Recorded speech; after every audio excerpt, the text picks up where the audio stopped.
শুল্ক কমানোর পরও চাঁদাবাজির কারণে পণ্যের দাম কমছে না বলে দাবি করেছেন অর্থ উপদেষ্টা।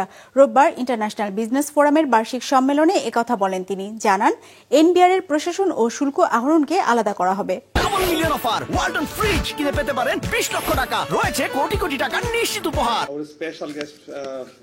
বিগত আওয়ামী সরকারের শাসন আমলে দুর্নীতি, লুণ্ঠন ও আর্থিক কারচুপির মহা উৎসব চলে। আতঙ্কিত হওয়া সে তথ্য উঠে এসেছে অর্থনৈতিক শ্বেতপত্র কমিটির প্রতিবেদনে। সেখানে বলা হয়, 15 বছরে দেশ থেকে 28 উপায়ে 234 বিলিয়ন মার্কিন ডলার অবৈধভাবে পাচার হয়েছে।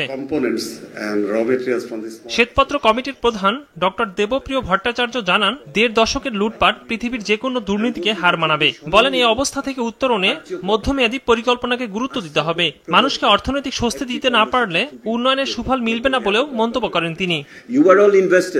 কোনো বিনিয়োগ হয় না শুধু 1 বছর 6 মাসের কথা চিন্তা করে, বিনিয়োগ হয় দীর্ঘমেয়াদের কথা চিন্তা করে।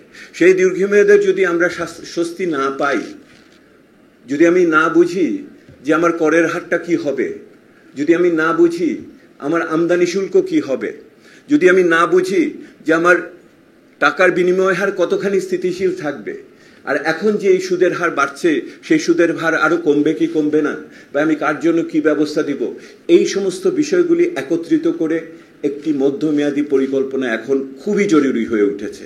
আলোচনায় অর্থ উপদেষ্টা জানান, বাংলাদেশের অর্থনীতিকে গভীর খাদের কিনারায় রেখে গেছে শেখ হাসিনা সরকার। বিভিন্ন প্রতিষ্ঠানকে ধ্বংস করে লুটপাট করেছে তারা। আওয়ামী দুঃশাসন চলে গেলেও সাধারণ মানুষ সুফল পাচ্ছে না। এর কারণ হিসেবে বলেন, অন্তর্বর্তী সরকার শুল্ক কমালেও চাঁদাবাজির কারণে পণ্যের দাম কমছে না।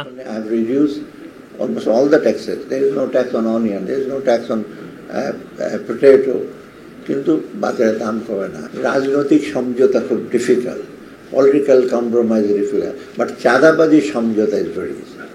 অর্থ উপদেষ্টা আরো জানান, এনবিআর এর প্রশাসন ও রাজস্ব সংগ্রহ বিভাগকে আলাদা করা হবে। স্বল্প করে হলেও সবাইকে ট্যাক্সে শরিক হওয়ার আহ্বান জানান তিনি।